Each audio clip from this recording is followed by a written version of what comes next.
Hey, what's going on, everybody? Movie Fam here, and guess what? Saturday, and it is time for the Movie Fam's horror review. Now, we got an old school double feature for you tonight, going back to 1940s, and they're both Universal. So how you like them apples? We got first The Uninvited and The Wolfman. Alrighty, so let's hit this up. Let's start with The Uninvited. Brother and sister come across this huge ass house. Like, I don't know how they just come across the goddamn thing. It's in the middle of nowhere, and there's like walking, like, hey, we got a house. Our dog ran to the house chasing a squirrel. Look at the house. It's just weird how they just come across this house, like literally in the middle of fucking nowhere. But they find this house and fall in love with it and decide to just buy it, right out.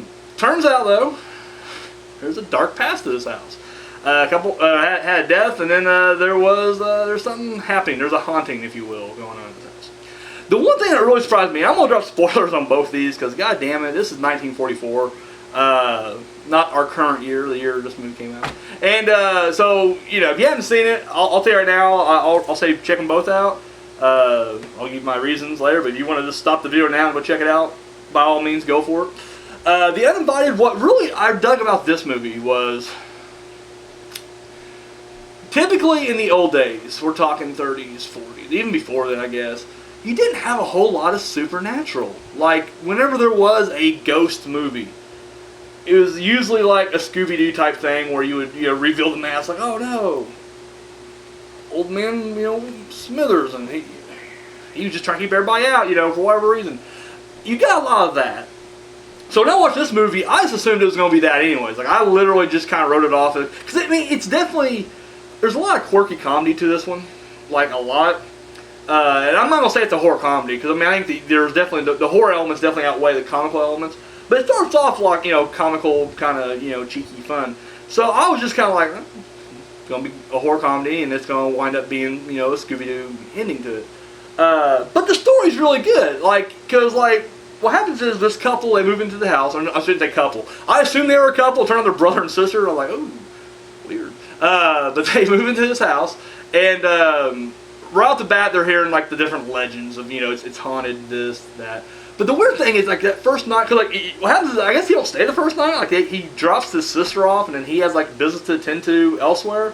So he's gone for a week or so. Comes back, and he hears this woman crying, and of course the sister yeah. I know. I didn't want to say anything because I thought maybe it was me going crazy. And of course, it stops when dawn hits, and that's, And so the whole time, I was just like, all right, well, because when they bought the house, the person they bought it off of's granddaughter was pissed because, I wouldn't want to say pissed, but she was upset because it was her mother who died in that house. And she was like, that's the last part of, my mom that I would have, blah, blah, blah, I want the house. So I'm just like, yeah, well, clearly she's gonna be behind it, or the uncle will be behind it, or the grandfather, it'll be a big scheme or whatever. But the story, it was still interesting. It's a good story and everything. However, I don't want to say midway through, but getting towards the last part of the movie, you see the ghost. You see I'm like, holy shit! I was not expecting that. I was literally expecting it to be, hey, it's you. No, it's the ghost. And you know what? For it being 1944, it's very well done. You see the apparition, form and everything. And I really dug that. I thought that was, really cool right there. They have a seance, which is a really cool scene too. I really dug it because once again, you're with them up until this point because you don't know. You think maybe it's an act, or maybe the girl isn't in on it, but maybe someone else is. Or maybe it is in her head or something like that. Well, when they do the seance, they're going to try to trick her. They're like, we're going to pretend to be her dead mother. And then tell her, hey, just leave the house and everything will be fine. And it doesn't work out that well. It literally, there are supernatural forces at work here. Really cool ending. You kind of see, I don't want to say twist, but I guess it kind of is. Because you find out there's actually two ghosts at work here. And what happens is, and we watched the movie not long ago, and it wasn't the same kind of ending, but it was similar. Jezebel, which I'm not going to go into Jezebel, but that had kind of a similar. Now, once again, there are two distinctly different endings, but it just reminded me of that. So as we're getting close to the end of The Uninvited, I was like, I wonder if that's what they're going to do. And sure enough, what it was, and I'm sorry, spoiler alert, but you find out that you assume the whole time that the ghost is, her mom, and that, she just wants, be near her daughter again. And at one point, the daughter's about to, like, walk off a cliff. Like, it tells her, or possesses her, or whatever, prisoner or trans, and tried to send her off a cliff. Now, you're thinking, like, as I was like, okay, if we are messing with ghosts here, then, naturally you would think the mother just being kind of selfish and wants her daughter to be with her in the afterlife, or whatever the case may be. But you find out that there was another woman involved, a woman named Carmen, and that, apparently she was having an affair with the husband, and then, like, all three of them, the husband, the mom, his wife, her mom, and Carmen go to Paris, but then the married couple comes back with a daughter. And I'm just like, well, what if that's, what if Carmen's actually her mom? And sure enough, that's what it winds up being, is, Carmen's the mother. And it's weird because it is kind of funny in the fact that Carmen, her ghost is haunting, like, that's what her unfinished business is. Like, I want you to know I'm your mother, and then that's it. But it's like, as soon as she leaves, Mary, who we thought was the mother, is still haunting. And I'm just like, you would think Carmen would stick around to help combat and protect, but she doesn't. Like, as soon as it's like, oh, you found out on your mom? All right, cool, have fun. And she just leaves, like she transcends to the other world or whatever, and leaves the whole group of people there to battle Mary now. I thought it was kind of funny, but no, I'm going to say, without going too far, without just going through this thing scene by scene, it was a very pleasant surprise. I really dug it. The acting is, hit or miss, but it's really hard for me to judge the movies back then, because they all kind of had this cheesy, over-top kind of way to them. So just the way certain lines are delivered, you're kind of like, oh, really? But whatever. But no, I mean, overall, I'm giving it a thumbs up. Check it out. Worth seeing. Like I said, it's a very pleasant surprise. So the Uninvited. And up next, we got the Wolfman. We all know the story here. Old Larry goes back to his house. The recent death of his brother, it was sudden, and heartburn. And anyways, that night, or during the night, he gets attacked by a werewolf. And of course, he turns into a werewolf. I watched this not too long ago. In fact, this is one of the few Universals I just never watched ever. And once again, the argument was, and it was when I watched it recently, being that, like, these movies have been retold and retold and retold in multiple fashions. Like, whether the movie's actually being remade, or if a TV show is just kind of spoofing it or ripping it off, or whatever. I knew the stories. I think like most kids, at least people my age, who have never even seen these movies, can tell you exactly what they're about, and pretty much give you the fucking plot, pretty fucking, at least close to, So when I do go back and watch a lot of these old Universal, at least the originals, now when it comes to the sequels, I don't find them as boring because it's a new story, and I'm just like, oh, okay, let's see what happens next. But with the sequel or the originals, I'm just like, I don't care. Like, I already know what happens. I know how this story ends. There's no surprises. And so the first time I watched The Wolfman, I just didn't give a shit. I was bored. I was just like, whatever. Now rewatching it, knowing I'm about to give a review, I was paying a little more attention. I was more, I was more awake. I guess that's another thing. And I enjoyed it a little bit more. Now, I'm not saying it's great. I'm not saying it's a fucking home run. But it's definitely better first time. I mean, if I would just give you a review based on the last time I watched it, it would have been a horrible, like, fuck this movie, it's overrated shit. Now I'm saying, it's not bad. It's definitely, I'm not going to go through this thing plot, or, scene by scene, because, it's a classic, you guys know it. But just my interpretation, there is certain thing I thought was kind of funny, but it reflects the times, I guess. One, I don't see how that woman would find Lon Chaney or Larry Tabot. I don't see how she can see the Wolfman and find him charming at all. Dude, this guy was literally, he was like a rapist. Like, he had the personality of a rapist early on. Like, he scopes her out with a telescope, in her room. Now, that was harmless, alright? He was honestly testing out the thing, he sees it, but he notices she has these, earrings. Now, instead of just going up to her and starting up a regular conversation and just trying to get to know her, he just, like, brings up the fact that he knows that she has these earrings. And he's just like, oh, it's a gift, And it comes off kind of creepy to me. And then he's like, so we got a date tonight, right? And she's like, no. Like, not even a cute, like, oh, no. She's like, no, we are not getting together. He's like, yeah, I'll be here by 8. I'm going to pick you up. And she's like, no, I don't know how many more times to tell you. And it's just like, dude, take the hint, but he doesn't. So he's, I don't know. I just feel like this guy, like, if he didn't get attacked by a werewolf, he would have raped somebody at some point in his life. I'm just saying. Anyways, so yeah, there's him. And of course, we got Claude Rains, who plays his father, who were going, he was the first, is he Invisible Man, or was he? Yeah, Claude Rains was the Invisible Man. That's a line from Rocky Horror Picture Show. But wasn't he also Family Offer? Am I thinking somebody else? Can't remember. Drop a line down below. Anyways, and of course we have Bela Lugosi playing a character named Bella. Awesome. No writing was involved there. They're like, fuck it, just name him Bella.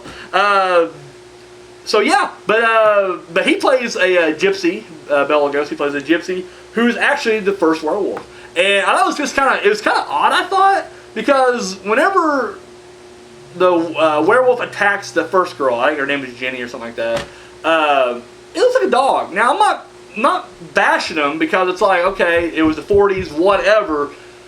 But then, like, whenever, like, clearly it was Bela Lugosi, like, he fucking hammers his fucking head in with that silver cane or whatever, kills him, and then he transforms back to Bela Lugosi, a dead Bela Lugosi, but Bela Lugosi didn't live. But he was a fucking dog, like, he was a wolf.